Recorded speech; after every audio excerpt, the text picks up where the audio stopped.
안녕하세요. 코인원입니다. 오늘은 2025년 6월 14일 토요일 오후 1시 34분경입니다. 구독과 좋아요, 알림 설정 정중히 부탁드리면서 오늘 영상 시작하겠습니다. 리플과 미국 SEC가 판결문 수정 요청을 재차 토레스 판사에게 제출한 것은 어제 말씀드렸고요. 오늘 존 디튼 변호사의 추가적인 의견 공유 드리면서 영상 시작하겠습니다. 우선 존 디튼 변호사는 70%의 확률로 토레스 판사가 해당 요청을 이번에는 받아들일 것으로 예상한다 라고 이야기했습니다. 그리고 전문가들이 이구동성으로 이야기하는 것이 판결 수정 요청서에는 토레스 판사가 원하는 정도의 판결을 왜 수정해야 하는지 등의 근거들이 보완이 충분히 되었다라고 보기는 어렵다라고 이야기를 합니다. 즉 그들의 논리는 판결을 수정을 해야만 하는 예외적인 상황이 발생했는데 이것이 다른 이유가 아니라 선거에서 트럼프가 이겼기 때문에 판결문이 수정이 되어야만 한다는 식의 맥락의 이야기로 해석이 되어진다라고 하는데요. 물론 판결 수정문 요청서 안에는 당연히 해당 워딩이, 해당 표현이 트럼프가 선거에서 이겼기 때문이다 라는 이런 이야기는 직접적으로 쓰여져 있지는 않습니다. 다만 암묵적으로 그러한 논리가 전개되었다는 것으로 이해하시면 될 것 같습니다. 투자자 입장에서는 근거가 어떻든 간에 어쨌든 소송이 종결이 되고 리플이 미국 내에서 사업을 자유롭게 할 수 있어야 서클 등의 경쟁사와의 입지 싸움에서도 조금 더 편안한 길을 갈 수 있고 또 기관들의 투자들도 확산이 될 수 있으며 또 향후 IPO에서도 기업의 가치를 조금 더 올려서 계산이 되어질 수 있기 때문에 매우 중요할 것이다 라고 생각하셔야 될 것 같습니다. 어포이드에 의하면 XRP 스테이킹은 실현 가능하고 유망하다 라고 밝혔습니다. 현재 XRP 자체로는 스테이킹이 불가능한 점 아실 겁니다. 왜냐하면 스테이킹은 지분 증명 기반의 블록체인에서 사용자가 보유한 코인을 네트워크에 예치하고 그 대가로 보상을 받는 방식인데요. XRP는 지분 증명 기반이 아니기 때문이죠. 스테이킹 서비스는 마치 은행에 돈을 예금하고 이자를 받는 개념이기 때문에 투자자들 사이에서는 인기가 있고 또 이더리움의 인기가 있는 이유가 개발자들이 프로젝트에 많이 활용되기도 하지만 이러한 스테이킹 서비스도 한몫을 하고 있습니다. 그래서 이더리움 현물 ETF 안에 스테이킹 서비스를 추가하기 위해서 운용사들이 계속해서 미국 SEC와 협의하는 등의 노력을 하고 있는 중인데요. 그런데 XRP를 무슨 수로 스테이킹 하겠다는 것인가? 바로 XRP 래피 버전은 FXRP를 통해서 스테이킹 기능 구현이 가능하다라는 것이고요. 래핑이라는 것은 다른 네트워크에서도 구현 가능한 형태의 코인이다라고 생각하시면 될 것 같습니다.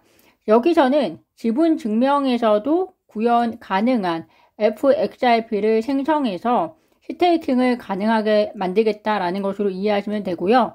보통 래핑 코인은 원래 본연의 코인과 1대1로 패그를 유지한다 라는 정도 참고하시면서 이해하시면 될 것 같습니다.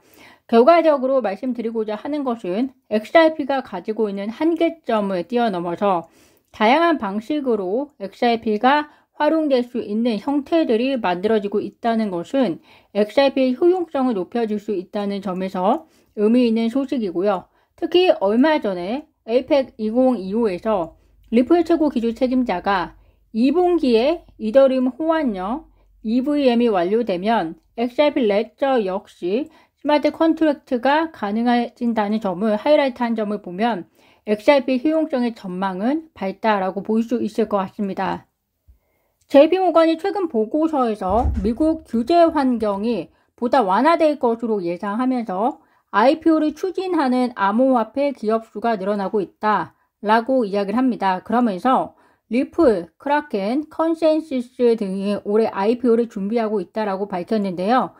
리플은 모니카 롱, 리플 사장에 의해서 올해 리플의 IPO가 없을 것이다 라고 단정했기 때문에 리플의 IPO는 사실상 내년에 가능하지 않을까 생각이 듭니다. 올해 소송이 종료가 된다면 리플에 대한 법적 리스크를 넘어서 리플에 대한 송금 결제 사업에 대해서 긍정적 전망과 함께 회사 가치가 높아질 것이기 때문에 리플 입장에서도 올해 IPO가 없을 것이라는 것은 회사의 가치를 더 키우고 나서 IPO 혜택을 얻고자 하는 전략이 있을 것이다 라고도 보여집니다. 다만 IPO가 올해 없을 것이지 올해 IPO를 준비하지 않겠다라는 말은 아니기 때문에 이 기사 자체가 잘못된 기사라고 보기에는 어려울 것 같고요. 아마 우리가 모르지만 리플 내부에서 IPO 작업을 위한 준비를 조금씩 하고 있을 것이다 라고 추정해 볼 수 있을 것 같습니다. 리플의 스테이블 코인 RAUSD의 발행이 2달 만에 재개가 되었다라는 소식입니다. 이것은 6월 17일 지니어스 법안 표결을 앞두고 나온 행보이다라고 보여지는데요. 그 이전까지는 RAUSD에 대한 공급과 수요, 균형을 조절하는 면에서 발행을 잠시 중지했다면 이번에는 지니어스 법안이 통과가 되면 규제 환경이 긍정적으로 변화하고 또 그 가운데 미국의 스테이블 코인인 RAUSD에 대한 활용이 높아질 것에 대한 낙관적 전망에 대한 대응이다 라고 시장은 해석을 하고 있습니다.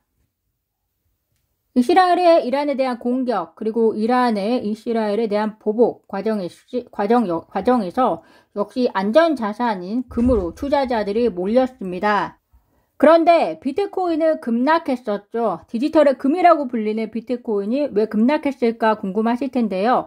아직까지 비트코인이 완전히 디지털 금이라고 하기에는 불안정하다라는 것이 맞을 것 같습니다. 현재는 디지털 금과 위험 자산 사이에서 시장의 분위기에 따라 비트코인의 퍼포먼스가 왔다 갔다 하고 있다라고 해석하시면 될 것 같습니다. 이스라엘과 이란의 전쟁이 생각보다 장기화될 가능성이 높아졌습니다. 이란의 보복 조치로서 또 이스라엘의 미사일을 발사했고요. 일요일에는 미국과의 핵 협상도 불참하겠다라고 밝혔는데요. 그렇지만 이 전쟁의 시작이 잘 생각해 보시면 2023년 10월이었고 중동 전쟁으로의 확산의 모습만 보이지 않는다면 투자 시장은 궁극에는 거시경제와 암호화폐 호재에 대한 의존력이 더 크다는 것을 잘 아실 수 있을 겁니다.